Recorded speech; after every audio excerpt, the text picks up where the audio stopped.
বরং প্রত্যেক পাপী, খোদার কসম আল্লাহর কোরআন বলছে, প্রত্যেক পাপী জাহেল, মূর্খ, প্রত্যেক পাপী গাফেল, প্রত্যেক পাপী লা ইয়াকিলুন, আকল নাই, লা ইয়াফকাহুন, বুঝ নাই, লা ইয়ালামুন, জ্ঞান নাই, কোনো বিবেক নাই, বুদ্ধি নাই। বেঈমান আল্লাহ বলছে, নাফরমানকে আল্লাহ বলছে জানোয়ার, জানোয়ার, জানোয়ার। উলাইকা কাল আনআম, যার দিল আল্লাহকে নিয়ে ভাবে না, যার কান আল্লাহর কথা শুনে না, যার চোখ আল্লাহর আয়াত দেখে না, খোদার কসম আল্লাহ বলছে উলাইকা কাল আনআম, ওইগুলা জানোয়ার। ওইগুলা কিসের মতো? জানোয়ারের মতো, জানোয়ারের মতো, বেনামাজি জানোয়ারের মতো,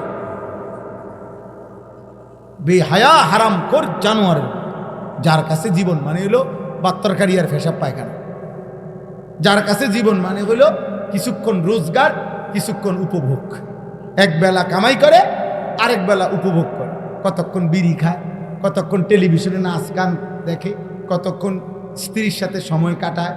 হ্যাঁ, কিসের আল্লাহ, কিসের রাসূল, কিসের নামাজ, কিসের সেজদা, কোরআন কি, আল্লাহ কি, রসুল কি, ইসলাম কি, এতের এত কথার দরকারি। খায় আর বাথরুমে যায়, সব রুমে অ্যাটাচড বাথরুম না, এখন সিস্টেম করে দিছে 4টা রুম, 4টার লগে বাথরুম, খাইবি আর বাথরুমে যাবে, বুঝেন না? বাহ, সবাই রে, বউ বাচ্চা সবাই একসাথে সামনের রুমে বসা, সোফাত বসা, স্বামী স্ত্রী ছেলে মেয়ে সবগুলো বেহায়া এক লগে টেলিভিশনে নর্তকীর নাচ। কত বড় নিকৃষ্ট বেগায়রত, ছি ছি ছি ছি, আত্মমর্যাদাহীন মানুষ। ও বুড়ো সাদোয়ানে বইয়া টেলিভিশনে নর্তকীর নাচ দেখে, এবারটা দেখে, এবারটার লগে বইয়া রয়েছে 12 বছরের কোলা। এই বুড়ার কোনো শরম নেই। ছি ছি ছি ছি, আমনের চোখের উপরে ছি, লজ্জা শরম থাকা উচিত, লজ্জা শরম থাকা উচিত। আল্লাহ আমাদের সবাইকে হায়া দান করে। বাস্তবতা হলো, একজন বক্তা আনছে, আমরাও আসলেন, দেখলেন, তামসা কুদ্দুর দেখলেন, এটা হলো একটা বিষয়। আরেকটা বিষয় হলো না, আমার নিজের জন্য আমি কিছু নিলাম, আমার কোনো অনুভূতি হলো, শক্ত বলুক নরম বলুক, আমার পক্ষে বলুক আর আমার গায়ে লাগুক, আমারে বলছে, আমি শুনছি, আমি বুঝলাম, আমি ধারণ করলাম, এটা অনেক বড় নিয়ম, অনেক বড় নিয়ম। এই আমি যেখান থেকে পড়ছি, কোরআনুল কারীমের 12 নম্বর পারা, 11 নম্বর সূরা, সূরা হুদ। এই সূরার 2টি আয়াত 18, 19। তো এইখানে একটা কথা আছে একটু পরেই, যে আল্লাহ তাআলা বলতেছেন, নাফরমান বান্দা যারা, মা কানু ইয়াস্তাতিউনা আস-সামআ ওয়া মা কানু ইউবসিরুন। আল্লাহ বলেন, আমার নাফরমান বান্দা শুনতেও চায় নাই, আর আমি আল্লাহ তাআলার আয়াত দেখেও না, মনোযোগ দিয়ে শুনছে, না মনোযোগ দিয়ে পড়ছে, কিছুই করে। তো সে আমার পথে চলবে কেমন? আমার পথে সে চলবে কিভাবে? না শুনলো, না পড়লো, না দেখলো। এখানে আছে আল্লাহ তাআলা বলেন, মাসালুল ফরিকাইন কাল আ'মা ওয়াল আসাম ওয়াল বাসীর ওয়াস সামি'। আল্লাহ তাআলা কাফের, নাফরমান, পাপীর দৃষ্টান্ত দিছে 2টা শব্দ, আবার ইমানদার, মুমিন, মুত্তাকির দৃষ্টান্ত দিছে 2টা শব্দ। আল্লাহ তাআলা বলেন, একদিকে বেঈমান নাফরমান, সে তার 2টি বৈশিষ্ট্য, 1 নম্বর হলো আ'মা, অন্ধ, 2 নম্বর হলো আসাম, বধির। অর্থাৎ তারে কিছু বললে আল্লাহর কথা, এমন বধির, কানেও শুনে না, আর তারে যে ইশারা ইঙ্গিত দিয়েও বুঝাইব, এ তো চোখেও দেখে, চোখেও দেখে। কাল আসাম, কাল আ'মা ওয়াল আসাম, বেঈমান এবং নাফরমান, অন্ধ এবং বধির।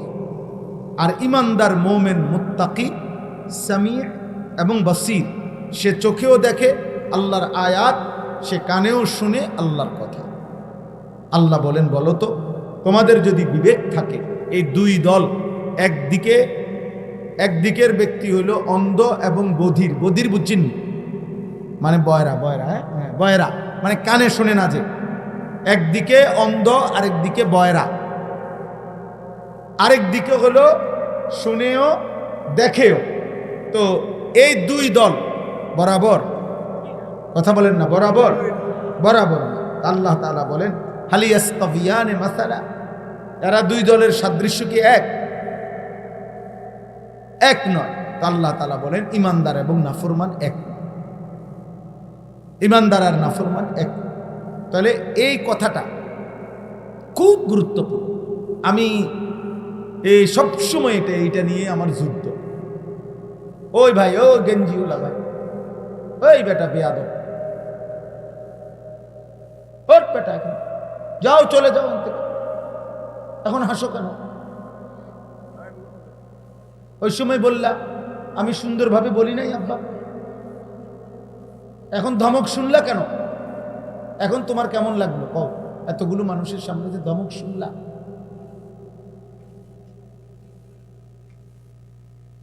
এটা সাংঘাতিক। আমরা আমাদের সন্তান ছেড়ে দিলে তো ছেড়েই দিলাম, সবাই আছে। 8 বছরের বাচ্চার কাছেও পরাজিত, 10 বছরের বাচ্চার কাছেও আমরা হেরে গেছি। ফুলাইন মানুষ, আরে কি আশ্চর্য কথা! তো এর ঠিক করবে কে? বলো না আব্বা, সংশোধন করবে কে? মানুষ। আমরা প্রত্যেকের যায়, বাপও কয় হেতে ফুলাইন মানুষ, দাদায়ও কয় হেতে ফুলাইন মানুষ। তো এর ঠিক করবে কে? সংশোধন কার দায়িত্ব? ফিরাবে কে রে আব্বা?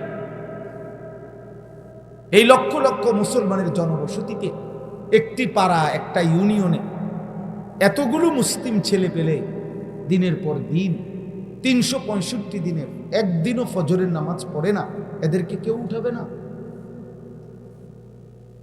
এদেরকে জাগানোর কোনো চেষ্টা করবেন না কেউ?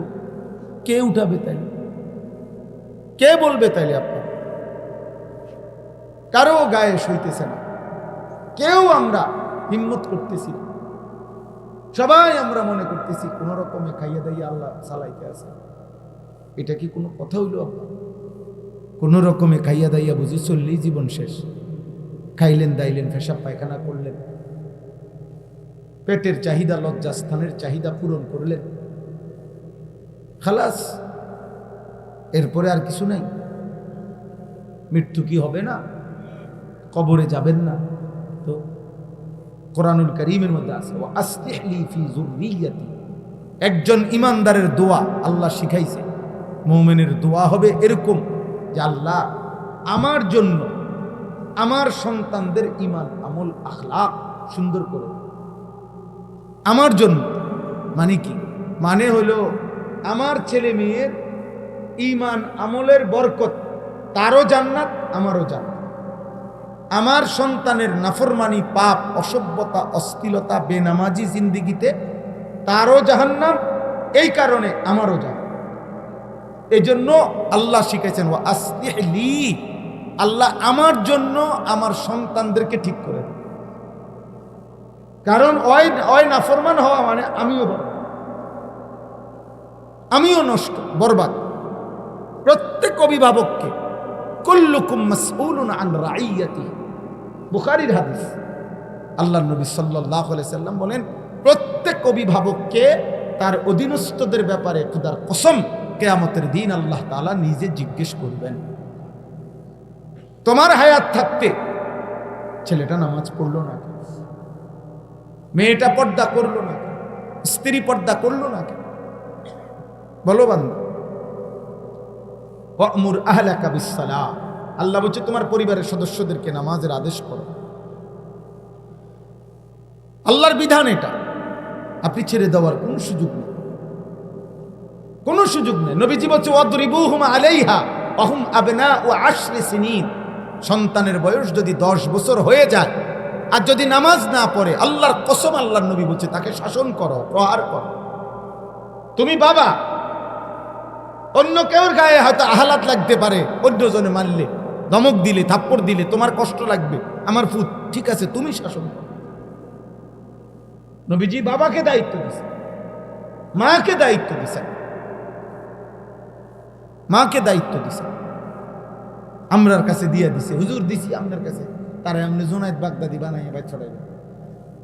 আপনার দায়িত্ব ধরে আমি হুজুর আমি তো ব্যস্ত বুঝে না, আমি বিড়ি খাই, বন খাই, হ্যাঁ, টেলিভিশন চাই, নাটক চাই, সিনেমা চাই, সুদ খাই, কিস্তি খাই, আমি তো সদর বদর আপনি ধরে দিয়ে গেলাম, যেদিন আব্দুল কাদের জিলানি ওই ওই দিন বাইর দিয়ে যায়, আমনে বাইজি বুঝতেন না, বাইক ছড়াই যায়, অথবা আমার খবর দিলে অটো ফাটাবো, আব্দুল কাদের জিলানিকে বাইক না লাগবে না, বুঝেন নাই কথা। তাই এমনি নি সংশোধন হবে, এমনি নি ঠিক হবে। সন্তানকেও বুঝাইতে হবে, ওস্তাদকেও চেষ্টা করতে হবে, পিতামাতাকেও চেষ্টা করতে হবে। কোরআন সুন্নাহর মধ্যে সমস্ত দায়িত্ব বাচ্চা সন্তানের, নাবালেগ সন্তানের সব দায়িত্ব মা বাবার উপর। বিশ্বাস করে, ছেলে হোক মেয়ে হোক, প্রধান জিম্মাদার সন্তানের জীবন গঠন করার পিছনে অপ্রাপ্তবয়স্কে সাবালক হওয়ার আগে জন্ম থেকে সমস্ত দায় দায়িত্বের প্রধান দায়িত্ব পিতামাতার। নবী সাল্লাল্লাহু আলাইহি সাল্লাম বলছে, যে তার দুইটা কন্যাকে, দুইটা মেয়েকে যে বালেগ হওয়া পর্যন্ত, স্বামীর হাতে তুলে দেওয়া পর্যন্ত যত্ন করবে, লালন পালন করবে, আদব শিক্ষা দিবে, ইলম শিক্ষা দিবে, আখলাক ঈমান আমল শিক্ষা দিবে, আল্লাহর কসম নবী বলেন ওই মেয়ের বাবা আর আমি মুহাম্মদ এই দুই আঙ্গুল যেমন পাশাপাশি, এভাবে তাকে নিয়ে জান্নাতে থাকবে। এইভাবে দুই আঙ্গুল, ওয়াযাম্মা আসাবিআহু, হাদিসের শব্দ হলো নবীজি তার দুই আঙ্গুল এভাবে মিলাইয়া দেখাইছে। কি মিয়া? আপনাদের আমাদের দায়িত্ব, আপনাদের দায়িত্ব। আপনার ছেলে লাওয়ারিস না, মাসুম বাচ্চা, গরু ছাগলের বাচ্চা, গরুর বাচ্চা না, গাভীর বাচ্চা, পুরা গেরাম সুক্তি বাসুর দৌড়ায়, এটা তো বাচ্চা, এটা তো গাভীর বাচ্চা, গরুর বাচ্চা, তার কোনো আদবের কিছু নাই, আখলাকের কিছু নাই, তার কোনো তালিম, তার তারবিয়তের কিছু নাই, তার হইল ঘাস, তার দরকার হইল দুধ, আর কিছুর দরকার নেই। তো মুসলমান মানুষের বাচ্চা ছাগলের বাচ্চা না, মানুষের বাচ্চা গরুর বাচ্চা না। তাকে আল্লাহ তাআলা সৃষ্টি করার পিছনে সুনির্দিষ্ট উদ্দেশ্য আছে, আর সেই উদ্দেশ্যের জন্য তাকে গড়ে তুলতে হয়। তাকে কি করতে হয় বলেন? গড়ে তুলতে হয়। ওয়া আসলিহ লি ফি যুররিয়্যাতি, এজন্য আল্লাহ শিখাইছে ইমানদারের দোয়া এটা, যে আল্লাহ আমার জন্য, আমার কল্যাণের জন্য আপনি আমার সন্তানকে ঈমান আমল দেন, ঈমান আমল দান। কি বলেন? হাদিসে আপনারা শুনছেন, নবীজি সাল্লাল্লাহু আলাইহি সাল্লাম বলেন, ইজা মাতাল ইনসানু ইনকাতা আমাল, কোন মানুষ যখন মৃত্যুবরণ করে তার সমস্ত আমল বিচ্ছিন্ন হয়ে যায়, সে নিজে আর কোনো আমল করতে পারে না, ইল্লা মিন সালাসা, কিন্তু তিনটি আমল থেকে যায়। কয়টি আমল থেকে যায়? তিনটি আমল থেকে যায়। এই তিনটি আমলের মধ্যে একটি হলো আওয়ালাদুন সালিহুন ইয়াদউ লা, একটা হলো সাদকায়ে জারিয়া, একটা হলো ইলম, নিজে যেই ইলম অর্জন করে অন্যকে শিখাইছে, আরেকটা হলো আওয়ালাদিন সালিহিন, সে একটি নেক সন্তান রেখে গেছে, ইয়াদউ লাহু, যে তার বাবার জন্য দোয়া করছে, মার জন্য দোয়া করছে। ওই বাচ্চা দোয়া করে মিয়া, হাদিসের এখানে আলেম আছেন, আপনি জিজ্ঞেস করে দেখেন, ওই হুজুর দিয়া দোয়া না। হুজুর দিয়া দোয়া করাইলে ফজিলত আছে আলাদা, কিন্তু এই হাদিসের অর্থ হইল ওই ছেলেটা দোয়া করবে, আওয়ালাদিন সালিহিন ইয়াদউ লাহু, সে দোয়া করবে তার বাবার, ছেলে দোয়া করবে। তো আপনি ছেলে যদি আপনার জন্য দোয়া পেতে হয়, তার কি কোনো আখলাক দরকার আছে? কি দিয়ে দোয়া করব? তার কি কোরআন শিখা দরকার? ওবা কি দিয়ে দোয়া করবে বলেন নাম মেরে? তার দিন শিখা দরকার কি না বলেন?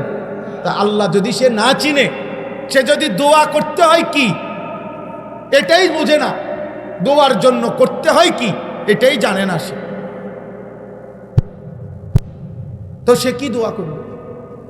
সে কি শিখবে? মনে রাখবেন, আমার বাপের জানাজা, মনে করেন এখানে আজকে আমার বাপের জানাজা, আমার আব্বার লাশ, এটা যদি সামনে থাকে, তাহলে আমার কলিজার ব্যথা আর কাবা শরীফের ইমাম সাহেব যদি আসে, তার কলিজার ব্যথা এক হবে না।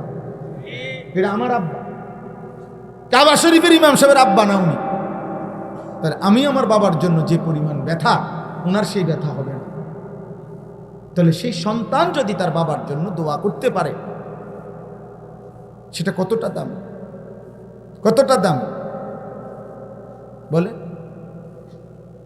এজন্য নবী সাল্লাল্লাহু আলাইহি ওয়াসাল্লাম যেই দোয়া শিখাইছেন একজন মৃত ব্যক্তির জন্য, তার চাইতে অন্য হুজুরের নিজস্ব বানানো দোয়া, আমাদের যেই হুজুরে, আমি হই আর যিনি হোক, হ্যাঁ, এটার চাইতে নবীজির জাবানের উচ্চারিত দোয়ার কোটি কোটি দাম বেশি, কোটি কোটি দোয়া।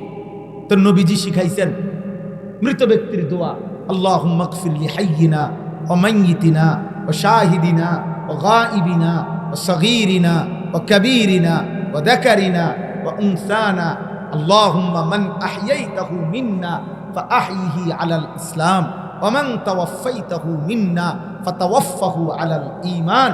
এই যে জানাজার তৃতীয় তাকবীরের পরে যে দোয়াটা পড়ে, এটা নবী সাল্লাল্লাহু আলাইহি সাল্লামের শিখানো দোয়া।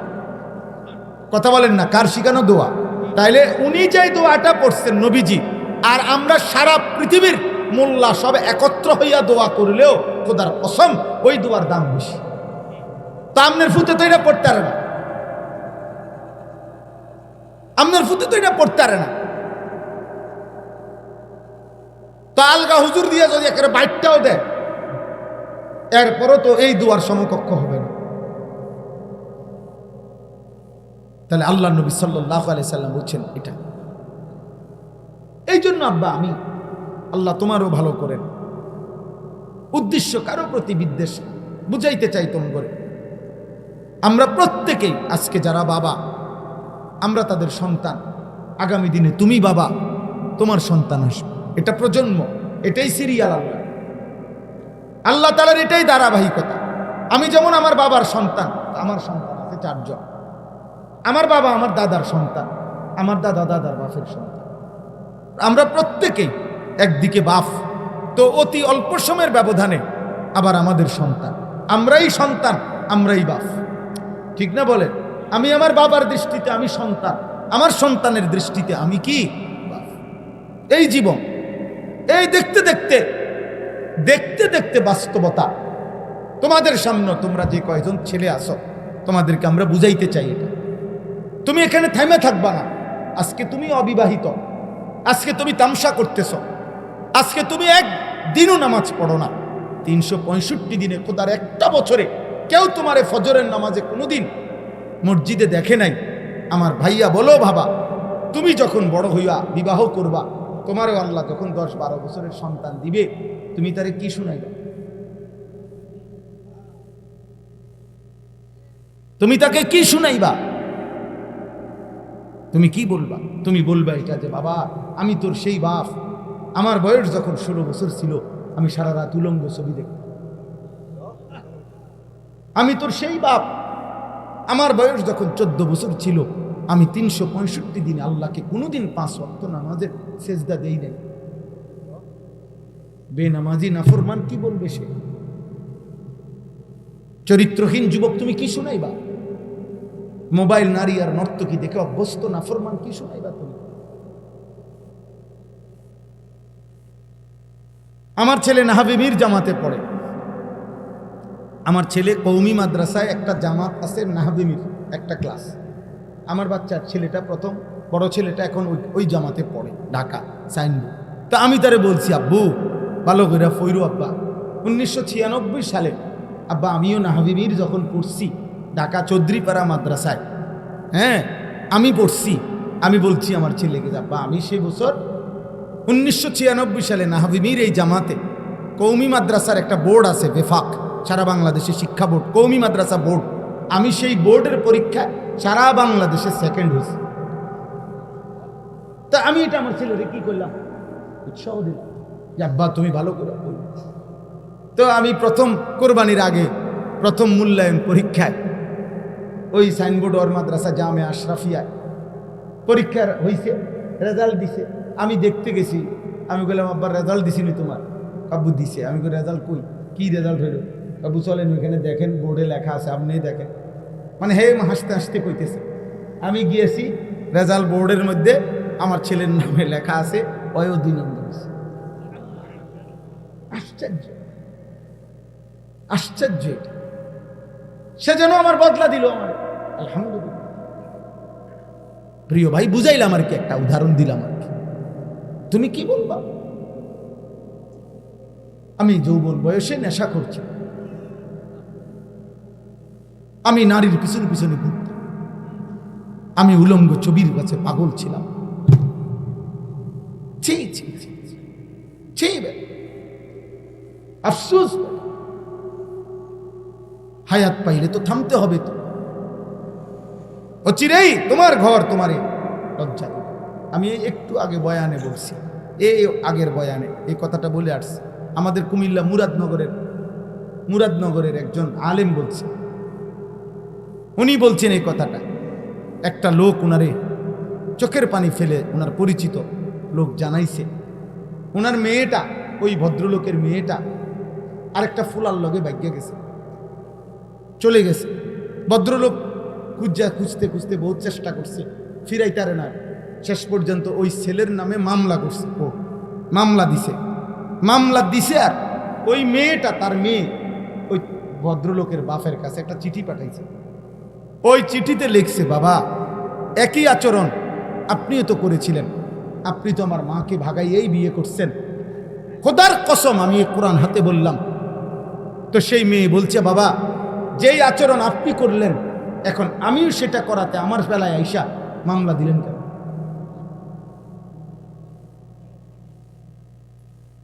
এরপরে এই বাপের এর চাইতে বড় জীবনের অপমান আর কি হতে পারে?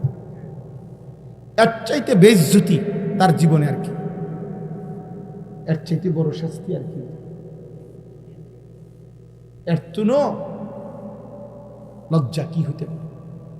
আপন কন্যা, আপন মেয়ে যদি কথা ফিরাইয়া বলে, উনি কি জবাব দিবেন?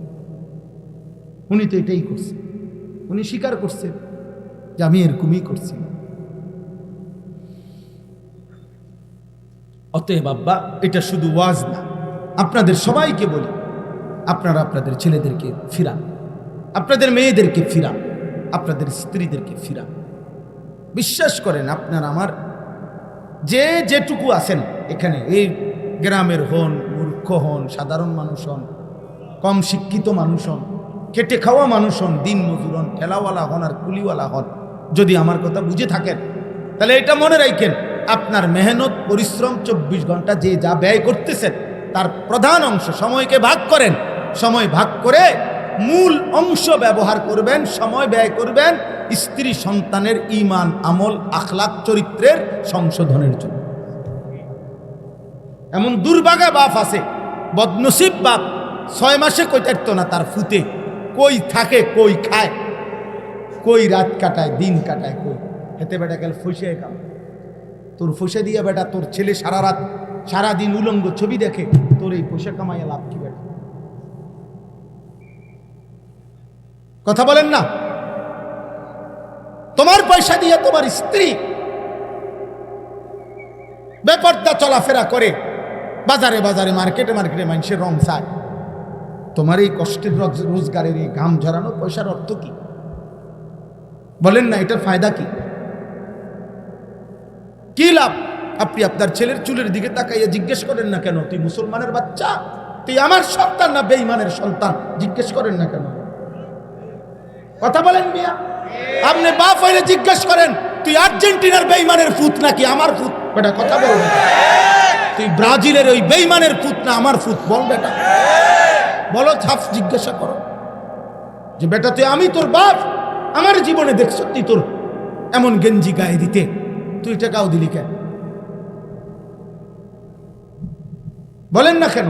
আমার জীবনে আমি একবার, আমার পুরা হায়াতে আমি জীবনে একবার, আমার বাপ বেঁচে থাকতে একবার একটা টুপি মাথায় দিছিলাম, টুপির মধ্যে 4টা ফুল ছিল রঙিন, অন্য কালারের। এটাই, অন্য কিছু না, না জায়েজ না, রঙিন টুপি পরা না জায়েজ, হারাম না। কিন্তু আমার আব্বা টুপি খোলায় ফেলছে, বলছে ফুত, আব্বাই জীবনে কোনোদিন সাদা টুপি ছাড়া মাথা দিছি না। এটা আমার বাপের কথা যে ফুত টুপিটা খুলে আর কোনোদিন পড়ি নাই বাপ। আর জীবনে কোনোদিন পরি নাই, বাপে নজর রাখছে। একটা এম্বোটারিওয়ালা পাঞ্জাবি, এম্বোটারি মানে এই যে বুতামের দিক দিয়া ডিজাইন করা আর ফুল করা, ছাত্র জীবনে একবার জীবনে গাও দিছিলাম। আসরের নামাজের পরে পড়ছি, বড় ভাই দেখছে রোমের থেকে, বড় ভাই ডাক দিছে, আনিয়েছে দিঘা আসছি ভাইয়ের কাছে, একটা টান দিয়া পাঞ্জাবিটা গায়ের মধ্যে রাখা সিরা টুকরা টুকরা করে ফেলাই দিছে, বলছে এটা এটা গাও দিলি গা। আজকে আলহামদুলিল্লাহ আমি আল্লাহর সাক্ষী রেখে বলতে পারি, 22 বছর আগে যারা আমারে দেখছে ওয়াজে, সেদিন আমি যেরকম পাঞ্জাবি পড়তাম আজও আমি এই পাঞ্জাবি পড়ি। কিন্তু সামর্থ্য বাড়ছে আগের চাইতে এখন, আলহামদুলিল্লাহ। এখন কি বাড়ছে? আমার সামর্থ্য বাড়ছে, আর্থিক সামর্থ্য বাড়ছে। এখন ইচ্ছা করলে আমি আরো ফ্যাশনেবল জামা গায়ে দিতে পারি। কিন্তু আমি ব্রাহ্মণবাড়িয়া দারুল আরকাম মাদ্রাসার ছাত্র। আমার উস্তাদে মোহতারাম আল্লামা শাইখ সাজিদুর রহমান সারা পৃথিবীর হাজারো লক্ষ কোটি উম্মতি মুসলিমার সম্মানিত মানুষ তিনি, আমাদের হেফাজতে ইসলাম বাংলাদেশের মহাসচিব, এদেশের হাজারো আলেমের উস্তাদ। উনি আমার সরাসরি উস্তাদ, আমার মুরব্বী উনি। ওই ছোটবেলায় আমি 1994 সালে দারুল আরকাম মাদ্রাসায় প্রথম বছর আমি ছাত্র, আমরা সর্বপ্রথম আমাদেরকে দিয়ে দারুল আরকাম মাদ্রাসা চালু হয়েছে, মানে আমরা প্রথম বেসের ছাত্র। ওই যে ওনারে দেখছি এই টাকনুর উপর পর্যন্ত জুব্বা পড়ে, আজও এই জুব্বা, এটা হুজুরের থেকে দেখা। আর কোনোদিন অন্য জামা গায়ে দিই, অন্য পাঞ্জাবি না জায়েজ না, কিন্তু বলার উদ্দেশ্য হলো একজনকে দেখে শিখছি এক আল্লাহওয়ালার কাছ থেকে। তোমরা কার থেকে নিছো? বলো বাবা, চুলটা কার থেকে নিলাম? নবী সাল্লাল্লাহু আলাইহি সাল্লামের আপন চাচাতো ভাই, আপনারা শুনেন, মুতার যুদ্ধে, একটি যুদ্ধ হয়েছে নবীজির জামানায়। 3 জন সাহাবী যাদেরকে নবীজি সেনাপতি বানাইছিলেন, ওই যুদ্ধে 3 জন সাহাবী পরপর ওই যুদ্ধে শহীদ হয়ে গেছেন, এবং অত্যন্ত মারাত্মক বিভীষিকাময় একটি যুদ্ধ। তো ওই যুদ্ধের 2 নম্বর সেনাপতির নাম ছিল জাফর ইবনে আবি তালেব, নবীজির আপন চাচতো ভাই। আবু তালেব নবীর চাচা না, নাম শুনছেন না আবু তালেবের? এ আবু তালেবের ছেলে, মানে হযরতে আলীর ভাই। আলী রাদিয়াল্লাহু তাআলা আনহু তো আবু তালেবের ছেলে। এই জাফর ইবনে আবি তালেব আলী রাদিয়াল্লাহু তাআলা আনহুর ভাই, আর কি বড় ভাই জাফর। উনিও ওই যুদ্ধের 2য় সেনাপতি ছিলেন। উনি শাহাদাত বরণ করছেন, যুদ্ধের ময়দানে শহীদ হয়ে গেছেন।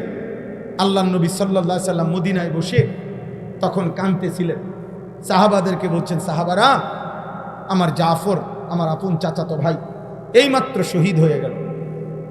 তো ওনার শাহাদাতের ঘটনা খুব মারাত্মক, মানে কলিজা কাঁইপা ওঠার মতো ঘটনা।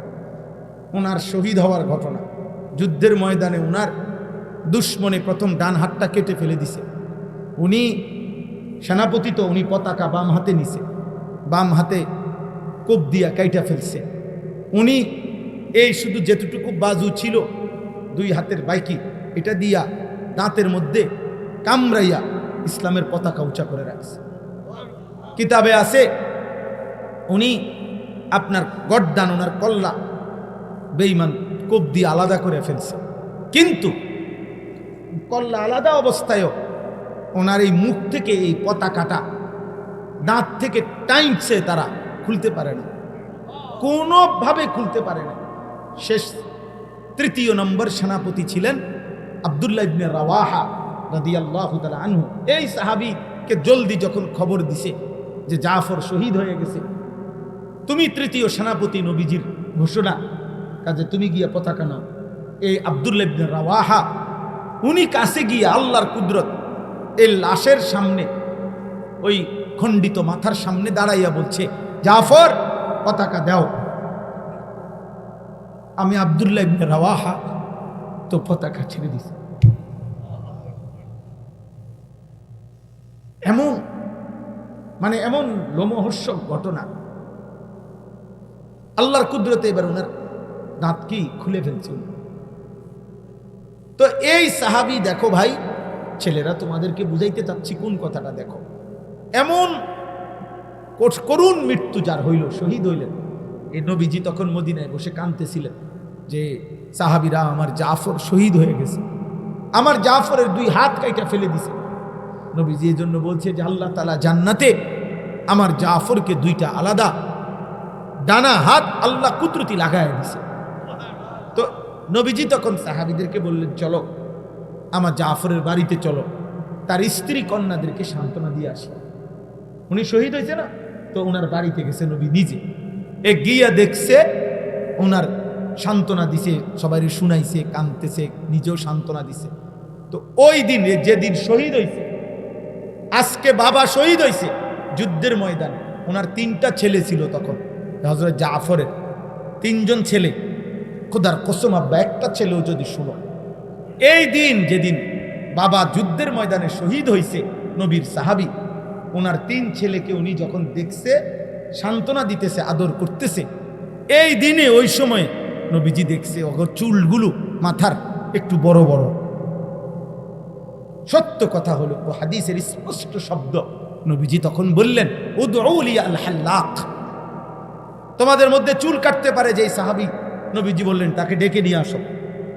তো আনছে, আর নবীজি বললেন আমার ভাতিজাদেরকে আগে চুল কাইটে সুন্দর করে ঠিক করে দাও। যেদিন বাপের মৃত্যু হয়েছে, বেটা শহীদ হয়েছে বাপ, সেদিন আল্লাহ নবী এটা খেয়াল রাখছে যে আমার ভাতিজাদের চুল বড় হয়ে গেছে। তাহলে ইসলামে সুন্দর চুল রাখা কতটা গুরুত্বপূর্ণ, কতটা গুরুত্বপূর্ণ। আমাদের ছেলে পেলে কোথাকার কোন বেঈমান, কোথাকার কোন পাগল, কোথাকার ছাগল, জাত নাই, জন্ম নাই, ঠিক নাই, ঈমান নাই, ধর্ম নাই, নাউজুবিল্লাহ নাউজুবিল্লাহ, ওদের মতো চুল কাটতেছো তোমরা। এটা কি কারবার? এটা পাগল, কার মতো চুল কাটলাম? এটা বেঈমানের মতো। বেঈমান তোমার বাপ, বেঈমান তোমার আত্মীয়, বেঈমান তোমার পছন্দ, কথা বলে না। তো তাইলে তুমি তার মতো চুল রাখবা কেন? তার মতো সাজবা কেন? আল্লাহ আমাদেরকে হেফাজত করেন। আল্লাহ তাআলা আমাদেরকে যে রসুল দিয়েছিলেন সাল্লাল্লাহু আলাইহি ওয়াসাল্লাম, গোটা পৃথিবী আজকে 1450 বছরে পৃথিবীর এমন কোনো অমুসলিম, এমন কোনো বেঈমান, কাফের, মুশরিক, সারা পৃথিবীতে যতজন নবীজির জীবনীকে গবেষণা করছে, আল্লাহর কসম প্রত্যেকের কাছে নবী সাল্লাল্লাহু আলাইহি সাল্লামের বাহ্যিক চেহারা, শরীর, এটা যেমন সবচেয়ে সুন্দর, নবীজির আখলাক, চরিত্র, এটাও সবচেয়ে সুন্দর। নবী সাল্লাল্লাহু আলাইহি সাল্লামের নাকের চাইতে সুন্দর নাক এই সৃষ্টিতে কারো নাই। নবীজির চোখের সাথে সুন্দর চোখ এই পৃথিবীতে কারো নাই। নবীজির আঙ্গুল মুবারকের চাইতে সুন্দর আঙ্গুল এই পৃথিবীতে কারো নাই। নবীজির হাসির চাইতে সুন্দর হাসি এই পৃথিবীতে কারো নাই। নবীজির কান্নার চাইতে সুন্দর কান্না এই পৃথিবীতে কারো নাই। নবীজির হাঁটার চাইতে সুন্দর হাঁটা এই পৃথিবীতে কারো নাই। নবীর জামা মুবারকের চাইতে সুন্দর জামা এই পৃথিবীতে কারো নাই। তিনি সব কিছুতে, চরিত্রে যেমন সুন্দর, তিনি রূপেও তেমন সুন্দর, পোশাকেও তিনি সুন্দর, চুলেও সুন্দর, চেহারায়ও সুন্দর, লেবাসেও সুন্দর, চরিত্র আর আখলাকে, ইমানে আর আমলে সব কিছুতে তিনি সর্বশ্রেষ্ঠ। আল্লাহ আমাদেরকে তাকে দিছিলেন।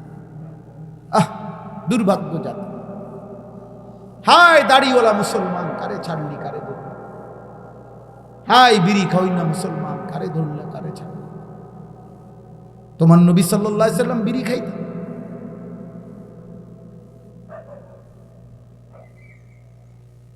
আপনার নবী সাল্লাল্লাহু আলাইহি সাল্লামের মুখে দুর্গন্ধ ছিল। নবী সাল্লাল্লাহু আলাইহি ওয়াসাল্লাম দাড়ি কাটতেন। বলেন, এমন নবী ছেড়ে দিলাম কেন? কি কারণ? এমন রাসূল ছেড়ে দিলাম কেন? এক সাহাবী, আমরা হাদিসে আছে, রবিআ ইবনে কাব আল আসলামী রাদিয়াল্লাহু তাআলা আনহু, এক সাহাবী, অল্প বয়সী ছিলেন, কিশোর। তো একদিন নবী সাল্লাল্লাহু আলাইহি সাল্লাম ইস্তেঞ্জা করে বের হয়েছে। তো নবীজির জন্য অজুর পানি, মেসওয়াক, এগুলা সব উনি আগায়া দিছে, নবীজির জন্য আগায়া দিছে। আর নবীজি খুব খুশি হয়েছে। তো নবীজি সাল্লাল্লাহু আলাইহি ওয়াসাল্লাম উনাকে বললেন, তুমি আমার কাছে কিছু চাও, বলো, একটা কিছু আবদার করো, আমি দেব। এই সাহাবী খুশি হয়ে গেছে, খুশি হয়ে বলতেছে, আজকে নবীর মনটা ভালো, আমারে একাকি কইছে কিছু চাইতাম, তো এমন একটা চাওয়া চাইছে। সুবহান, হাদিসে আছে, উনি বলছে, আসআলুকা মুরাফাকাতাকা ফিল জান্নাহ, ইয়া রাসূলুল্লাহ, জান্নাতে আপনার পাশে থাকতে চাই।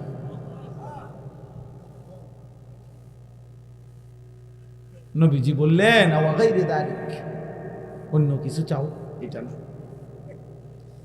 সাহাবী বলতেছেন, হুয়া যাক, ইয়া রাসূলুল্লাহ, আপনি বলছেন, আমিও চাইছি, দিলে এটাই, আর নইতে বাদ, দিলে এটাই, আপনার সঙ্গী, আপনার সাথে জান্নাতে থাকতে চাই। আল্লাহর নবী বললেন, ফাআইন্নি আলাইকা বিকাসরাতিস সুজুদ, তাহলে সাহাবী বেশি বেশি সেজদা নামাজের মাধ্যমে আমারে সহযোগিতা করো, মানে তুমি সেজদার পরিমাণ বাড়ায় দাও, আমি আল্লাহর কাছে তোমার জন্য সুপারিশের পরিমাণ বাড়ায় দাও, সুপারিশের পরিমাণ বাড়িয়ে দাও, আমি তোমার পাশে নেব, সঙ্গী বানাও, সাথে রাখ। তাহলে সাহাবায়ে কেরামের দিলের তামান্না ছিল নবীজি সাল্লাল্লাহু আলাইহি সাল্লামের সঙ্গী হবে, সঙ্গী হবে। কোরআনুল কারীমের মধ্যে আল্লাহ বলছেন, এক সাহাবী জিজ্ঞেস করছে, তাফসিরে আছে, ইয়া রাসূলুল্লাহ, আপনাকে তো এখন দুনিয়ায় যখনই মনে পড়ে তখনই আপনাকে আইসা দেখি, দেখলে কলিজা ঠান্ডা হয়, আপনার পবিত্র চেহারা মুবারক দেখলে দিল শান্ত হয়, কিন্তু ইয়া রাসূলুল্লাহ, কথাটা শোনেন। সাহাবী বলতেছি, ইয়া রাসূলুল্লাহ, আখিরাতে যদি আল্লাহ আমারে জান্নাতও দেয়, কিন্তু আমার তো একটা পেরেশানি আছে। কি জান্নাত দিলে আবার পেরেশানি কি? পেরেশানিটা হইল, জান্নাতও যদি আল্লাহ আমাকে দেয়, কিন্তু আপনাকেও তো আল্লাহ জান্নাত দিবে, কিন্তু আপনি তো আমনে, আমি তো আমি, আমনে তো আমনেই আল্লাহর মাহবুব, আর আমি তো সাধারণ সাহাবী, তো আপনারে তো আল্লাহ তাআলা কোটি কোটি গুণ ঊর্ধ্বের জান্নাত দিবে, আর আমারে কোনান দিয়া জানি কোনান দিয়া কোন রুম দেয়। সুবহানাল্লাহ। সাহাবী বলতেছেন, ইয়া রাসূলুল্লাহ, ওই সময় যদি আমনের কথা আমার মনে পড়ে, আমি আপনারে দেখতে যাবো কেমন, আপনারে কই রাখবো, কদ্দুর কই জানে। আল্লাহ তাআলা তখন আয়াত নাজিল করে বলছে, বন্ধু বলে দেন, ওমান ইউতিইল্লাহ ওয়ার রাসূল ফাউলাইকা আল্লাযীনা আনআমা আল্লাহু আলাইহিম মিনান নাবিয়্যিন ওয়াস সিদ্দীকিন ওয়াশ শুহাদা ওয়াস সালিহিন। সুবহানাল্লাহ। যে আল্লাহ এবং রাসূলের আনুগত্য করবে এমন প্রত্যেককে আমি সমস্ত নবীগণের সাথেই রাখবো, সিদ্দিকদের সাথেই রাখবো, শহীদদের সাথেই রাখবো, আমার প্রিয় বান্দাদের সাথেই রাখবো, সাথেই রাখবো। তাইলে 100 কোটি না লক্ষ কোটি মানুষও নবী সাল্লাল্লাহু আলাইহি সাল্লামকে এক নজরে দেখবে, একসাথে পাশেই দেখবে, এটা আল্লাহর পক্ষে ব্যবস্থা করা সম্ভব? কথা বলে না তো? আপনি কিটা আমরা দেশের বিল্ডিং মনে করছেন? এটাকে মানুষের বিল্ডিং মনে করছেন? আল্লাহ তাআলা যদি পৃথিবীর প্রথম মানুষ থেকে নিয়ে ইসরাফিলের ফু পর্যন্ত সবাইকে যদি আল্লাহ ইচ্ছা করে যে সবাই এক নজরে 24 ঘন্টা নবীকে দেখবে, এমন ভাবে সেটিং করতে জান্নাতে আল্লাহর পক্ষে সম্ভব? সম্ভব। এজন্য আল্লাহ বলছে, বন্ধু পরে বলেন, আল্লাহ আল্লাহ রসুলের আনুগত্য ঠিক রাখতে, ঈমান ঠিক রাখতে, আমল ঠিক রাখতে, সুন্নাত ঠিক রাখতে আমি ওয়াদা দিলাম নবীর পাশেই থাকতে দেব, সিদ্দিকের পাশেই থাকতে দেব, শহীদের পাশেই থাকতে দেব, আউলিয়াদের পাশেই থাকতে দেব। ফাউলাইকাল্লাযীনা আনআমাল্লাহু আলাইহিম মিনান নাবিয়্যিনা ওয়াস সিদ্দীকিনা ওয়াশ শুহাদাই ওয়াস সালিহিন ওয়া হাসুনা উলাইকা রাফীকা। আল্লাহ বলেন, ভাবেন তো বন্ধু, যেই মুমিন সেদিন নবী, সিদ্দিক, শহীদ এবং আউলিয়াদেরকে পাশে পাবে, তারা তার জন্য কত না উত্তম বন্ধু হবে, কত না উত্তম বন্ধু হবে, কত না মজাদার বন্ধু হবে। সুবহানাল্লাহ। এজন্য ছেলেরা, আমরাও বেকুব না, আমরা 2-4 কলম পড়ালেখা করছি, তোমরা আমগরে বেউকুফ মনে করো না, নামাজি বেকুব না, হালাল খায় যে বেকুব না রে আব্বা। বরং প্রত্যেক পাপী, খোদার কসম আল্লাহর কোরআন বলছে, প্রত্যেক পাপী জাহেল, মূর্খ, প্রত্যেক পাপী গাফেল, প্রত্যেক পাপী লা ইয়াকিলুন, আকল নাই, লা ইয়াফকাহুন, বুঝ নাই, লা ইয়ালামুন, জ্ঞান নাই, কোনো বিবেক নাই, বুদ্ধি নাই। বেঈমান আল্লাহ বলছে, নাফরমানকে আল্লাহ বলছে জানোয়ার, জানোয়ার, জানোয়ার। উলাইকা কাল আনআম, যার দিল আল্লাহকে নিয়ে ভাবে না, যার কান আল্লাহর কথা শুনে না, যার চোখ আল্লাহর আয়াত দেখে না, খোদার কসম আল্লাহ বলছে উলাইকা কাল আনআম, ওইগুলা জানোয়ারের মতো। ওইগুলা কিসের মতো? জানোয়ারের মতো, জানোয়ারের মতো, বেনামাজি জানোয়ারের মতো, বেহায়া হারামখোর জানোয়ারের মতো। যার কাছে জীবন মানে হলো বাত্তরকারী আর পেশাব পায়খানা, যার কাছে জীবন মানে হলো কিছুক্ষণ রোজগার, কিছুক্ষণ উপভোগ, এক বেলা কামাই করে আরেক বেলা উপভোগ করে, কতক্ষণ বিড়ি খায়, কতক্ষণ টেলিভিশনে নাচ গান দেখে, কতক্ষণ স্ত্রীর সাথে সময় কাটায়। হ্যাঁ, কিসের আল্লাহ, কিসের রাসূল, কিসের নামাজ, কিসের সেজদা, কোরআন কি, আল্লাহ কি, রসুল কি, ইসলাম কি, হেতের এত কথার দরকার। খায় আর বাথরুমে যায়, সব রুমে অ্যাটাচড বাথরুম না, এখন সিস্টেম করে দিছে 4টা রুম, 4টার লগেই বাথরুম, খাইবি আর বাথরুমে যাবে, বুঝেন না? বাহ, সবাই রে, বউ বাচ্চা সবাই একসাথে সামনের রুমে বসা, সোফাত বসা, স্বামী স্ত্রী ছেলে মেয়ে সবগুলো বেহায়া এক লগে টেলিভিশনে নর্তকীর নাচ চলে। কত বড় নিকৃষ্ট বেগায়রত, ছি ছি ছি ছি, আত্মমর্যাদাহীন মানুষ। ও বুড়ো চাঁদোয়ানে বইয়া টেলিভিশনে নর্তকীর নাচ দেখে, এবার দেখে এবার লগে বইয়া রয়েছে 12 বছরের কোলা। এই বুড়ার কোনো স্মরণ নেই। ছি ছি ছি ছি, আমনের চোখের উপরে ছি। লজ্জা শরম থাকা উচিত, মেয়ে লজ্জা শরম থাকা উচিত। আল্লাহ আমাদের সবাইকে হায়া দান করে, কেউরে ছাড় নাই, কাউরে না। চাচারা, আপনাদের জান্নাত দরকার না? কথা বলেন না কেন? দাদাদের জান্নাত দরকার না? তো দাদারে কইব কে? দাদারে ফেরেশতানি কইব না হুজুররা? কথা বলেন না। বয়স্কদেরকে বলবে কে? হুজুররা না ফেরেশতা এসে বলবে? তাইলে একজন বুড়া মানুষ বিড়ি খাবে কেন? বুড়া মানুষ টেলিভিশন দেখবে কেন? বয়স্ক মানুষ নাচ গান দেখবে কেন? বলেন, আপনার বিবেক কি বলে? 60 বছরেও আল্লাহ চিনবার টাইম হয় নাই? 60 বছরেও আখিরাত চিনবার সময় হয় নাই? আর কখন, আর কতকাল? চলেন, আমরা এই রাত গভীরে আর লম্বা করতে চাচ্ছি না, তর্জমাটাও শুনাই একটু, আর অল্প একটু, আর 10টা মিনিট সময় দেন। এই তর্জমাটার মধ্যে মূল বক্তব্য হলো এটা, আল্লাহ তাআলা বলছে, বান্দা আমি 3টা জিনিস দিছিলাম। এক, তাওহীদ। তাওহীদ মানে হলো লা ইলাহা ইল্লাল্লাহ। আল্লাহ তাআলা বলেন, এই কায়নাতের প্রত্যেক মানুষের জন্য আমি আল্লাহর শ্রেষ্ঠ নিয়ামত দিছিলাম আমার কালেমা গ্রহণ করা। ঈমান, ঈমানের চাইতে বড় সম্পদ, বড় নিয়ামত আর কিছু, কালেমার চাইতে দামি কিছু কি? লা ইলাহা ইল্লাল্লাহর চাইতে দামি কিছু নেই। এই পৃথিবী যদি কেউ 100 বারও পায় কিন্তু ঈমানদার নয়, খোদার কসম, উলাইকাল্লাযীনা লাইসা লাহুম ফিল আখিরাতি ইল্লান নার। আল্লাহ তাআলা বলেন, ঈমান হারা ব্যক্তি পৃথিবীর ভালো কিংবা মন্দ যাই করে যাক, আখিরাতে জাহান্নাম ছাড়া আর কিছু না। আখিরাতে কি? জাহান্নাম। জাহান্নাম। ওয়া হাবিতা মা সানাউ ফিহা ওয়া বাতিলুম মা কানু ইয়ামালুন। দুনিয়ার জীবনে ভালো মন্দ সে যাই করেছে, আল্লাহ বলেন ঈমান না থাকার কারণে সব নিষ্ফল, সব বৃথা। আখিরাতে সব কি? বৃথা। তাহলে এই আল্লাহ তাআলা বলেন, 1 নম্বরে আমি আল্লাহ আমার সৃষ্টির জন্য দিলাম তাওহীদ। কি দিলাম? দ্বিতীয়ত আমার সৃষ্টির জন্য আমি দিলাম আমার আখিরি রাসূল সাল্লাল্লাহু আলাইহি ওয়াসাল্লাম। 3 নম্বরে দিলাম কোরআন। 3 নম্বরে দিলাম কি? কোরআন। আল্লাহ তাআলা বলেন, এই 3টির যেই কোনো একটিকে অস্বীকার করা, অবজ্ঞা করা, তুচ্ছ করা, ফেলে দেওয়া, নিজের জীবন থেকে বাদ দেওয়া, এটা যেন আমি আল্লাহর উপরে মিথ্যা অপবাদ দেওয়া, যে আমি সঠিক ব্যক্তিকে অনুসরণের জন্য দেই নাই, সঠিক কিতাব আমি দেই নাই, সে নিজের জন্য আমি আল্লাহর দেওয়াটা বাদ দিয়ে সে নিজের জন্য অন্য কিছু গ্রহণ করে নিছে।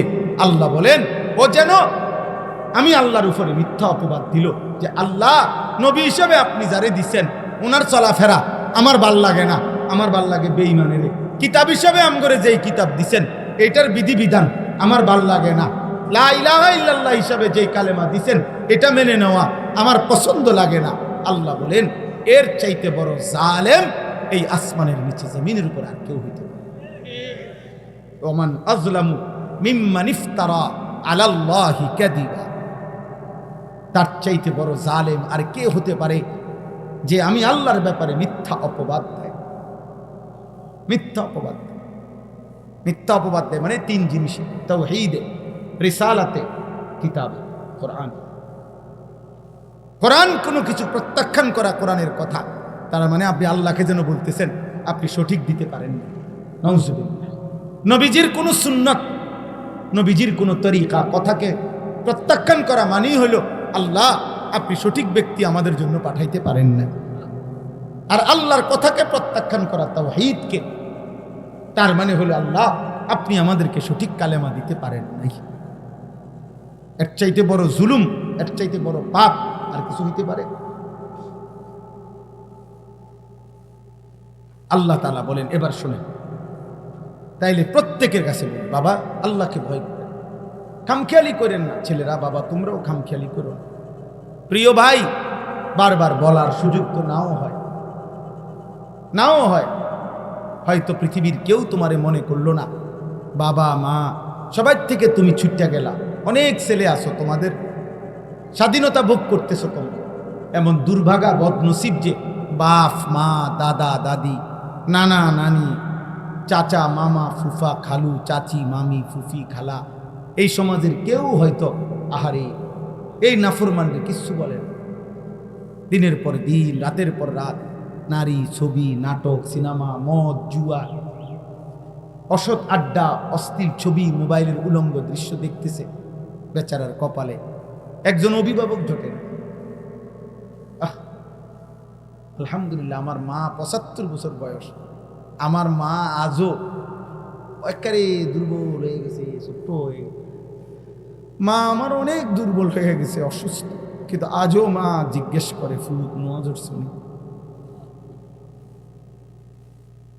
বিশ্বাস কর আব্বা, কোরআন শরীফ হাতে বলে মা জানে আমি প্রত্যেক যে দিনে কথা কই মার লগে। মা আমাদের ভাইদের বাসায় থাকে, কখনো আমার বাসায়, কখনো আমরা 5 ভাই, আলাদা আলাদা সংসার আছে সবাই। যখন যার বাসায় থাকুক মার সাথে কথা যোগ বললেই এই জিঙ্গে ভাই যে কোরআনে যাইতেছে মানে ওয়াজে, মা কি আর এত জেলার নাম জানিনি, কিন্তু আমি বলি মা আজকে নবীনগর অমুকখানে বা অমুক জেলায় অমুকখানে। আর এই মা আমার স্পষ্ট মনে আছে, আমি অনেক মাহফিলে এটা বলছি। আমার মা জীবন নাম করে বলছে ফুত নামাজ উঠছে, আর মায় বলছে বারবার বলেন ফুত কত আনে ওয়াজে যাও, মানুষের লোকে চাইও টাকা পয়সা লইয়া ঝামেলা রইল। শতবার কইছে মায় আমার, হাজার বার চাইও। আল্লাহ আমার মা মাফ করে দেন, আল্লাহ সবার মাকে মাফ করে। আমার আব্বা 43 বছর মসজিদে ইমামতি করছে, অভাবের সংসারে কোনোদিন আল্লাহর দিন থেকে এক চুল সরতে দেয় না। খুব মায়া লাগে আমার কাছে এটা যে 365 দিনে এক বছরে একদিনও ফজরের নামাজ পড়ে নাই, পরে কেউ উঠাইল না। কিরে ভাই এটা কেমন বদমাইশি, এই কেমন কপাল নিয়ে পৃথিবীতে আইল যে একটা বছর চলে যাইতেছে, এভাবে রাত হইতেছে, ভোর হইতেছে, সকাল হইতেছে, শনিবার রবিবার, রবিবার সোমবার, একটা সপ্তাহ তার জীবন থেকে চলে যাচ্ছে। হাই হাই নাফরমানে একদিনও আল্লাহরে ফজরের নামাজে একটা সেজদা দেয়।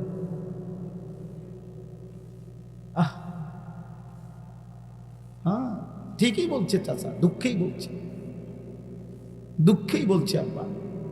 নবীজি শোনো আব্বা, হযরত আব্দুল্লাহ ইবনে মাসউদ বলছে রাদিয়াল্লাহু তাআলা আনহু, আল্লাহর নবীর সাহাবী শ্রেষ্ঠ সাহাবী আব্দুল্লাহ ইবনে মাসউদ বলেন, নবীজির জামানায় আমরা যাকেই ফজরের নামাজের জামাতে না পেতাম, খুদার কসম সাহাবী বলে আমরা বুঝতাম সে মুনাফিক, বাইয়িনুন নিফাক, প্রকাশ্য মুনাফিক। কোন নামাজ বলে না? কোন নামাজ? আবার বলেন ফজর। ফজর। আপনি আমি মুমিন না মুনাফিক, এটা প্রমাণ হয় ফজরের নামাজ, জুমার নামাজের।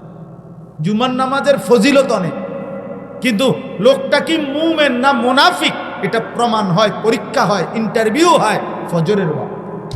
এজন্য ফজরের নামাজ, ফজরের নামাজ, ফজরের বাতাস মুনাফিক মুক্ত বাতাস। ফজরের ভোরে সুবহানাল্লাহ, ফজরের বাতাসে কাফের নিঃশ্বাস নেয় না, ফজরের বাতাসে ইহুদি নিঃশ্বাস নেয় না, ফজরের বাতাসে খ্রিস্টান নিঃশ্বাস নেয় না, ফজরের বাতাসে হিন্দু নিঃশ্বাস নেয় না, ফজরের বাতাসে বৌদ্ধ নিঃশ্বাস নেয় না, ফজরের বাতাসে মুরতাদ নাস্তিক নিঃশ্বাস নেয় না, ফজরের বাতাসে মুনাফিক নিঃশ্বাস নেয় না, ফজরের বাতাসে মুমিন নিঃশ্বাস টানে। এই জন্য ফজর মুনাফিক মুক্ত বাতাস, ভোরের বাতাস। এই জন্য এটা জানতেন আঙ্গাল কাঙ্গালের কপালে জুটে না। কারো কপালে কি জুটে না? ওই যে হাকিম আজমল শাহ ছিল ভারতীয় উপমহাদেশের বিখ্যাত হাকিম কবিরাজ, আগের দিনে ওনার বিখ্যাত বাণী আছে, দিন কি 42 রাত কি 40 সুবহ শাম কি হাওয়া লাখো রুপিয়া কি। হাকিম আজমল শাহ নে কাহা, দিনের বেলা দুপুরে খানা খাইয়া একটু বিশ্রাম করা, রাত্রিবেলা একটু খানা খাইয়া কয়েক কদম 40 কদম হাঁটা, আর সকাল সন্ধ্যার বাতাস শরীরে লাগানো লক্ষ টাকার ওষুধের চাইতে দাম, লাখো রুপিয়া কি দাওয়া। হাকিম আজমল শাহ নে কাহা। ভোরের বাতাস দাম। চলো নিয়ত করি ফজরের নামাজ পড়বো ইনশাআল্লাহ।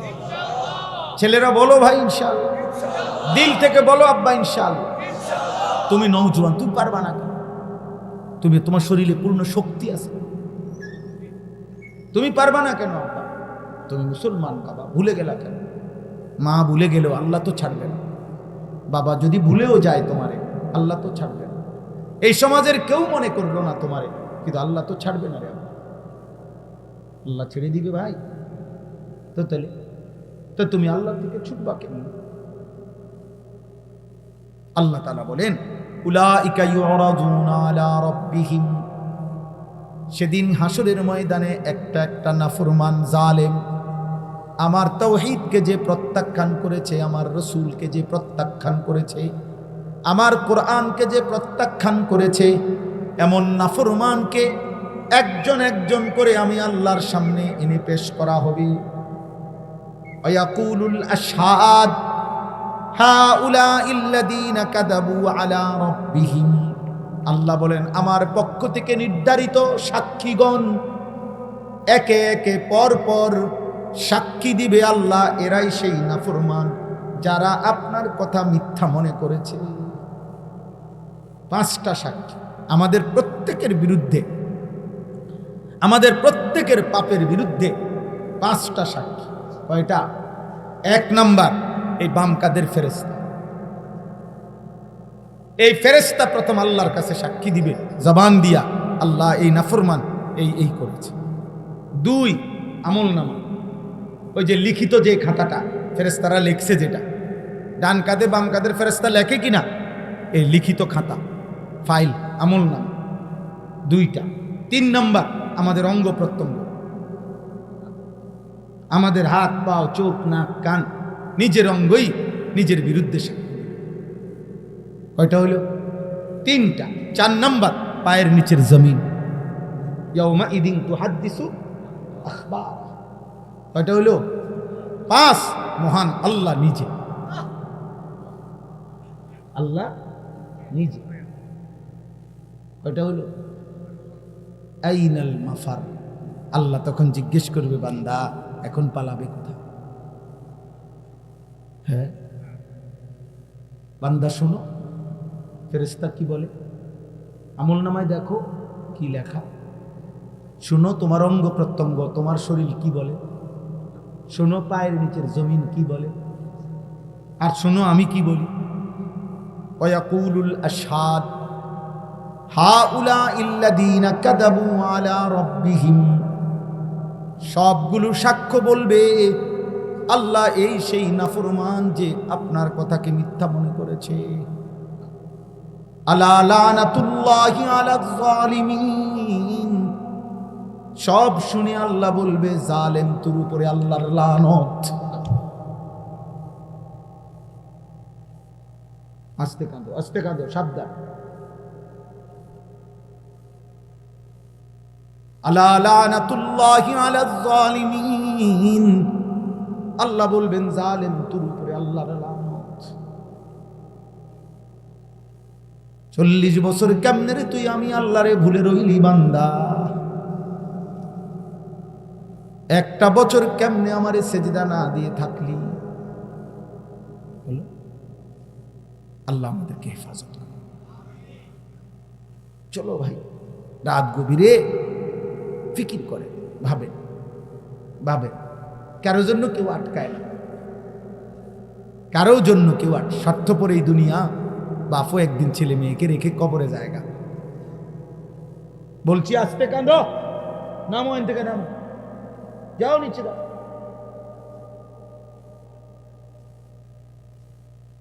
তাইলে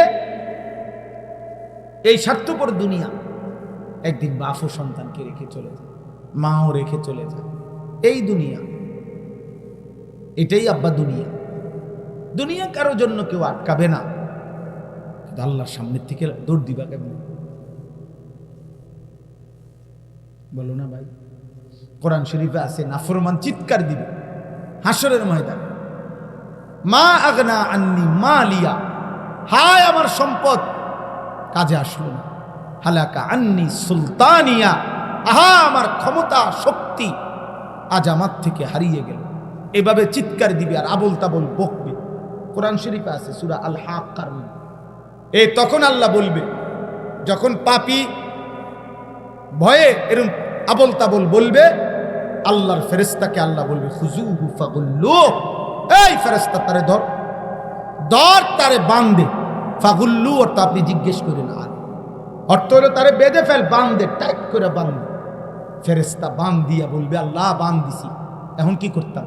সুম্মাল জাহিমা সাল্লু, আল্লাহ বলবে একটা লাথি দিয়ে জাহান্নামে মার, লাথি মার, দ্রাম করে কিচ্ছা লাথি দে, একটা লাথির লগে ফেলে যা। সুম্মাল জাহিমা সাল্লু অর্থ হলো জাহান্নামে ছুঁড়ে। জাহান্নামে ছুঁড়ে মারলে কি আদর করে? জাহান্নামে ছুঁড়ে মারবে কোলে করে?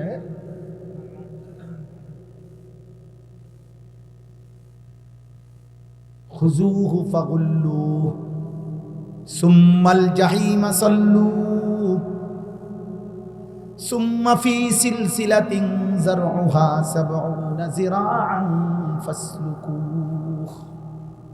জাহান্নামে যখন ফেলে দিবে আল্লাহ, তখন জাহান্নামের ভিতরে যেই ফেরেশতা ওদেরকে বলবে ৭০ হাত লম্বা, ৭০ যিরাআ, ৭০ হাত লম্বা আগুনের শিকল দিয়ে বেঈমান রে গলার মধ্যে বাইধা কিংবা হাতের মধ্যে বাইধা কুত্তারে যেমনে ঘুরায়, ফাসলুকুহু কুত্তার মতো বাকি জাহান্নামীদের সামনে ঘুরায়া ঘুরায়া তার পাপটা কি সেটা বলে দে।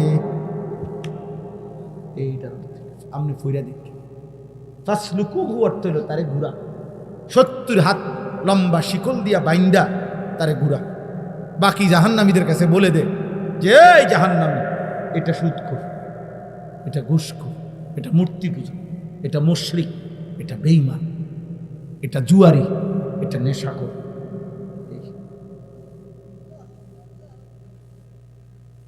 আল্লাহ,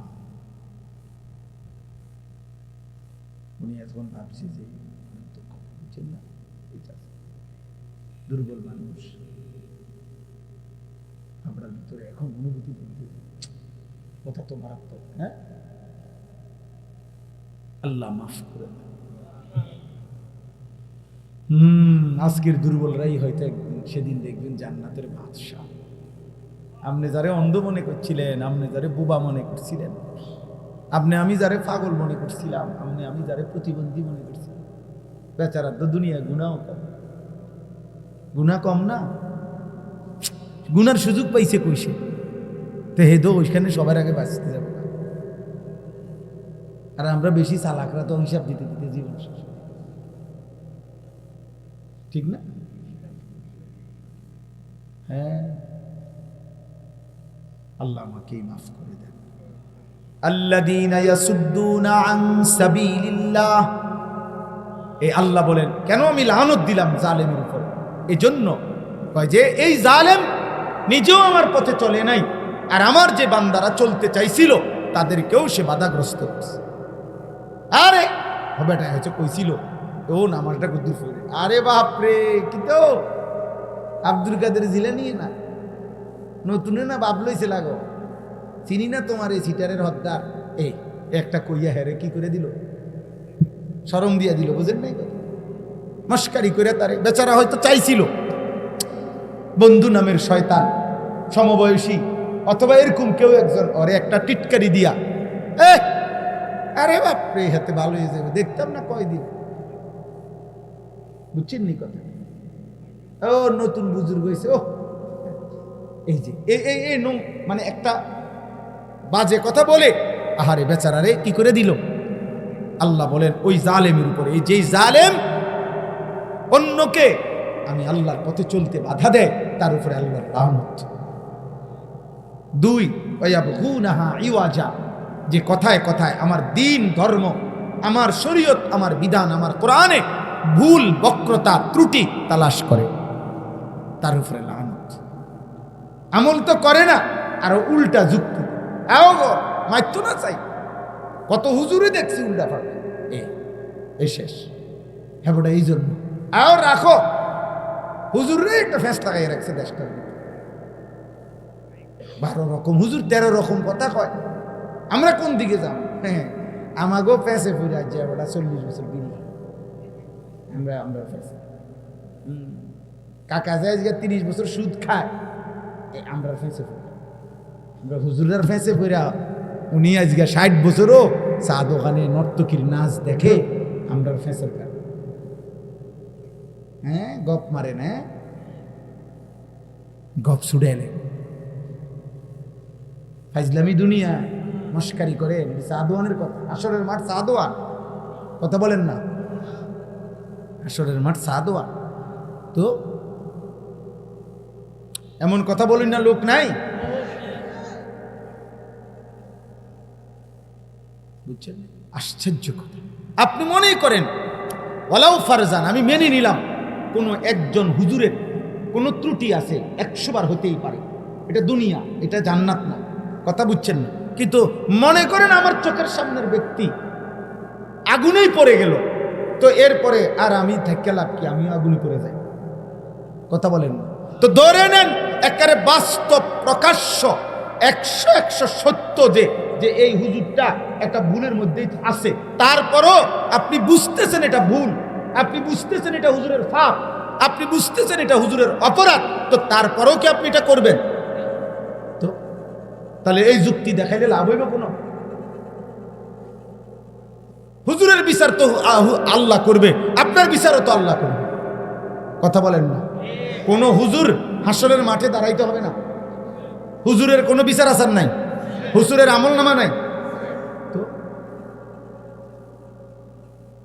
তাহলে আপনি এই কথা বলিয়া কি বুঝাইতে চাইছেন? আপনি নিজের অবৈধ কাজ, নিজের গুনাহকে বৈধতা দিতে চাচ্ছেন? অন্য কেউ 100 না 100 কোটি মানুষও যদি পাপ করে, এই বলে কি আপনার পাপও বৈধ হয়ে গেল? আল্লাহ আমাদেরকে বুঝ দান করে। অতএব খামখেয়ালি করা যাবে, আখেরাত নিয়ে খামখেয়ালি না, আখেরাত নিয়ে খামখেয়ালি না। সবাই ভুলে যাক, আমি ভুলা যাবে না। আমার বউ বাচ্চা জি ফুত গোটা দুনিয়া আল্লাহর নাফরমানি করুক, আমি কারোর লগে পারলাম না বলতেছি, কিন্তু ফিরাইতে পারলাম না, তবুও আমি বলা দরকার বলবো, কিন্তু আমি আমার নিজেকে ভোলা যাবে না। ও 10 জনের যে গতি, আমারও সেই গতি, কিতা মানে 10 জনের যে জাহান্নাম, আমারও সেই জাহান্নাম, তো এটা নি কথা। সবখানি বুঝি সব কথা লাগাই দিল। অহুম বিল আখিরাতি হুম কাফিরুন। এই শেষ কথা হইল, আল্লাহ তাআলা বলেন, এক নাম্বার, তাওহীদকে যে অবজ্ঞা করে, রসুলকে যে অবজ্ঞা করে, আল্লাহর কোরআনকে যে অবজ্ঞা করে, কোনো বান্দাকে যে আল্লাহর পথে চলতে বাধা দেয়, দিন শরীয়তের মধ্যে যে ভুল তালাশ করে, এই সবটার কারণ একসাথে হলো অহুম বিল আখিরাতি হুম কাফিরুন। মূলত এই মানুষগুলো আখিরাতকে অস্বীকার করে, আখিরাতকে তাদের দিল দিয়ে আসলে মানে না, এই জন্য এত জঘন্য পাপ করে। এই জন্য আমি আল্লাহর লানত তার উপর। যার হৃদয়ে আখিরাত আছে সে মস্কারি করে। আপনি কথা বুঝেন না? এটা কোনো একটা কি মোয়া না, এটা কোনো মামুর বাড়ির ফাইজলামি না, এটা কোনো আপনার গল্প গুজব না। অতএব যদি আখিরাত সত্য সত্য কেউ বিশ্বাস করে, ভয় করে, এটাই বাস্তব, এটাই সত্য যে এই সমাজের যে যাই করুক আমারে আল্লাহর পথে চলতে হবে, কারণ আমি ইয়াকিন করি আখিরাত আছে। আখিরাত আছে, আখিরাত হবে। কাজেই এই সমাজের বাকি সব উল্টে যাক, আমি আল্লাহর পথে থাকি। আল্লাহ তৌফিক দান করেন। নবীজি হযরত হুযাইফা, নবীর সাহাবী, এই উনাকে এটা বলছিলেন। একজন সাহাবীর নাম আছে হুযাইফা। নবীজি বলছেন, হুযাইফা, জীবনের পথে যদি চলতে কোনোদিন এমন হয় একটা লোক আর তোমার সাথে নাই আল্লাহর পথে চলার জন্য, তো নবীজি বলছে প্রয়োজনে গাছের শিকড় কামড়াইয়া তুমি একা আল্লাহর দ্বীনের উপরে থাকো। ওয়ালাউ আন তাআদ্দা বিআসরি শাজারাতিন হাত্তা ইউদরিকাকাল মাউত ওয়া আনতা আলা যালিক। প্রয়োজনে মৃত্যু পর্যন্ত গাছের গোড়ালি শিকড় কামড়াইয়া ধরে রাখবা, তো তুমি আল্লাহর দ্বীনের উপরে একাই থাকবে। সাহাবীকে বলে গেছে। অতএব এই নয়সো কি করবো হুজুর, কম দ সবে দ বুঝি দ, জিহুতের লেগা পারি না, বৌজির লেগা পারি না, সংসারের বেজালে পারি, এসব ফাঁক না কথা। আমি সাদোয়ানে কইয়েন, হাসুরের ময়দানে কইয়েন, টাঙ্গাইয়া ফিটবো একবারে আড্ডির গিরাগাড়ি খুলে লাগবে, বুঝছেন? মস্কারি করেন, কবরে গেলে বুঝবে। হ্যাঁ হ্যাঁ, কিটা করমু, কয় দ কথাটি বালায় কয়, মানলে তো বালা আসিল, বুঝি না, ওহ না,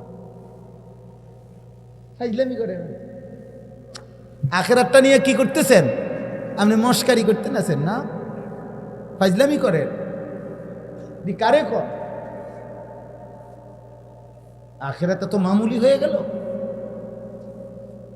আল্লাহ আমাদেরকে হেফাজত করে, আল্লাহ আমাদের সবাইকে কবুল করে। আজকের এই মুবারক মাহফিল আল্লাহ তাআলা ভরপুর বরকত দান করে। অনেক রাত হয়েছে, আপনারা মাশাআল্লাহ এতটা ধৈর্য ধরে সবরের সাথে বসছেন। আল্লাহ আপনাদের এই বসার মধ্যে কোটি কোটি বরকত দান করে। আমার যুবক ছেলের আব্বা, তোমার লাগে আমার বড় স্বপ্ন আব্বা, তোমরা বদলাইবা, তোমরা ফিরবা। একদিন আমরা হয়তো কবরে চলে যাব, এই পৃথিবীতে থাকবো না, কিন্তু একদিন আমরা ভাববো যে আমাদের সন্তানরা, আমাদের পরবর্তী প্রজন্মরা আল্লাহর দ্বীনের জন্য ভাবতেছে। ইনশাআল্লাহ নিয়ত করো, ইনশাআল্লাহ 5 ওয়াক্ত নামাজ পড়ো। 30 বছরের নিচে যেসব ছেলে, তোমরা আরেকবার নিজের জীবন সুন্দর করো। আমি অনুরোধ করি, চারিদিকে সমান চুল রাখো, কাফের মুশরিকদের অনুসরণ করো, মোবাইল নারীর আসক্তি থেকে নিজেকে সেফ করো, একটু কষ্ট করো। ইনশাআল্লাহ প্রত্যেক চাহিদা আল্লাহ পূরণ করে। খাবারের চাহিদা আল্লাহ পূরণ করে, পানির চাহিদা আল্লাহ পূরণ করে, তো লজ্জাস্থানের চাহিদাও আল্লাহ পূরণ করে। সব পূরণ হবে। যে মালিক সব দিছেন, সে মালিক সব চাহিদাও পূরণ করে। আল্লাহ আমাদেরকে তৌফিক দান করেন। আপনাদের কাছেও আমার বিনীত অনুরোধ, বাবা, চাচা, আমার একটা স্বপ্ন, আমি মুসলিম কিশোর যুবক ছেলেরা আল্লাহর দিকে ফিরুক, এটার জন্য খুব চেষ্টা করি। বিভিন্ন শুধু ওয়াজ না, আমি আমার মাদ্রাসায় একটা বড় জায়গা কিনছি, কুমিল্লা ক্যান্টনমেন্ট, ময়নামতি সাহেবের বাজার। 1 একর 15.5 শতক, মানে 115 শতক জায়গা, প্রায় 2,67 লক্ষ টাকা জায়গার দাম, মাটির দাম। আলহামদুলিল্লাহ একটা আশা নিয়ে কিনছি। এই আশাটা হলো, আমার একটা মাদ্রাসা আছে ওইখানে, হেদায়েতুন নাহু পর্যন্ত। আলহামদুলিল্লাহ 534 জন ছাত্র আছে, 34 জন শিক্ষক কর্মচারী আছে। এটা হলো একদিকে। আমরা আরেকটা মাদ্রাসা করতে চাচ্ছি। সারা বছর মুসলিম কিশোর যুবক, জেনারেল স্কুল কলেজ ইউনিভার্সিটি পড়ুয়া এবং অন্য বয়সী মুসলমান বছরের যে কোনো সময় আমাদের সেখানে যাবে, যে যেটুকু সময় থাকে এটুকু নিয়ে যাবে দিন শিখ, অজু, নামাজ, সূরা, কেরাত, দোয়া, কালাম, যেটুকু সময় আছে যাক, পড়ুক, কলেজে পড়ুক, ইউনিভার্সিটিতে পড়ুক, কিছু না পড়ুক, বয়স্ক হোক মুরব্বী হোক, যাবে দিন শিখবে। আমাদের একটা আশা, আপনাদের কাছে আমাদের অনুরোধ, আমাদের এই বড় জায়গাটা যার, আপনাদের কাছে আমার অনুরোধ, আমার এটাতে বড় মাদ্রাসা করতে চাই আলাদা, ওইখানে এই আশা নিয়ে আমি একটা কাগজ আপনাদের কাছে দেই, সারা দেশে দেই। এই কাগজটা একটা আবেদনটা হইল আমাদের এই 2,67,00,000 টাকার এই জমিটাতে, যে এটার মধ্যে আমরা একটা বড় কমপ্লেক্স, মসজিদ, 2টা পৃথক মাদ্রাসা, এরপরে বালিকাদের মাদ্রাসা, আরো অন্যান্য কার্যক্রম করতে চাই। এই কাগজটাতে আবেদনটা এটা যে আমাদের এই বিশাল জমিটাতে এক নামাজের মুসল্লা যায় নামাজ পরিমাণ জমির দাম মাত্র 4,200 টাকা। যদি কোনো মুসলমান, পুরুষ, নারী, জওয়ান, বুড়ো, আপনারা এই কাগজটা রাখবেন, এটার মধ্যে বিকাশ নাম্বার আছে, অ্যাকাউন্ট নাম্বার আছে। যদি কারো সামর্থ্য হয়, পারলেই দিবেন। 4,200 টাকা দিলে ওই নাম্বারে, বিকাশে, অ্যাকাউন্টে এক নামাজের মুসল্লা যায় নামাজ পরিমাণ জমি আপনি মনে করেন কিনলেন, নিলেন, সাদকায়ে জারিয়ার সওয়াব পাইলেন। তো এরপরে ওইখানে মসজিদ হবে, মাদ্রাসা হবে, সবাই আল্লাহর বান্দারা দিন শিখবে।